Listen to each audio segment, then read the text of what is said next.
The Fogotten House. It was the kind of house that parents warned their children about.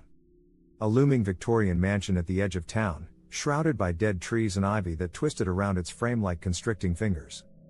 Its windows were shattered eyes, staring unblinkingly into the dark woods beyond. No one lived there. No one dared. Until tonight. Emma stood at the wrought iron gate, her breath visible in the frigid night air. She was here on a dare, spurred on by her friends' taunts and her own need to prove she wasn't afraid. The stories about the house were just that, stories. There were no ghosts. No malevolent spirits. Just an old, abandoned building.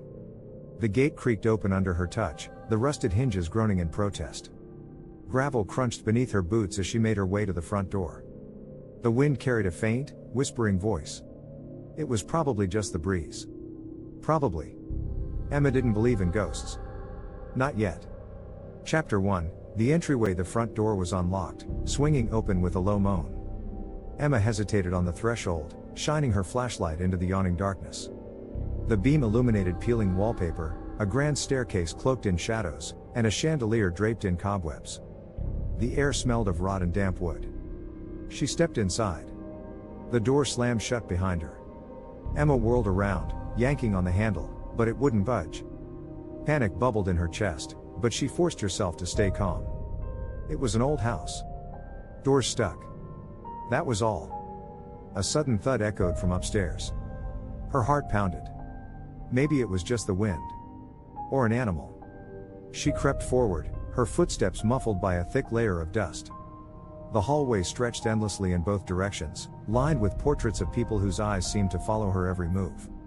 She glanced at one, a stern-looking woman in a high-collared dress. For a moment, Emma swore the woman's lips twisted into a smile. Chapter 2, the whispering room. The thudding grew louder as Emma ascended the staircase, each step groaning under her weight. At the top, a door stood slightly ajar, a pale light flickering from within. She approached cautiously, her hand trembling as she pushed it open. The room was empty, save for a single chair in the center. Candles lined the walls, their flames flickering wildly as if caught in an unseen breeze. Shadows danced across the room, shifting unnaturally. A whisper tickled her ear. Emma. She froze. The voice was soft, childlike. But she was alone. Wasn't she? Who's there? She called out, her voice barely above a whisper. The candles dimmed, plunging the room into near darkness. Emma's flashlight flickered and died. The whisper came again, louder this time. Emma. Help us. She stumbled back, her foot catching on something soft. Looking down, she saw a doll, its porcelain face cracked, one glass eye missing. It was smiling. Chapter 3, the mirror. Emma fled the room, her pulse racing. She had to get out. Had to find another way. The hallway seemed different now, longer, the walls pressing in. Doors lined both sides, each identical, each locked. Except one. It stood at the end of the hall, slightly ajar. A faint glow spilled out, drawing her in. She pushed it open to find a large, ornate mirror leaning against the far wall. Her reflection stared back, wide-eyed and terrified. But it wasn't just her. Behind her, a figure loomed. A child, pale and gaunt, with hollow eyes and a mouth that stretched too wide. Emma spun around, but the hallway was empty.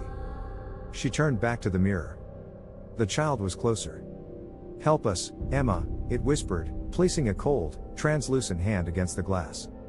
She's coming. Emma's breath hitched. Who's coming? The child's eyes darted to the doorway behind her. Emma turned slowly. A woman stood there, the same one from the portrait downstairs. Her face was twisted in rage, her eyes burning with hatred. Chapter 4, the escape. Emma bolted, tearing down the hallway as the woman's footsteps thundered behind her.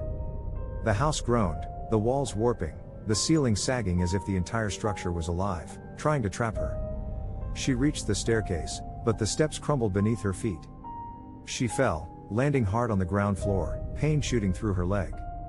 The front door stood in front of her, wide open now. Inviting. She crawled toward it, dragging herself inch by inch. The whispers grew louder, overlapping, frantic. Run, Emma. Run. She reached the threshold, feeling the cool night air on her face.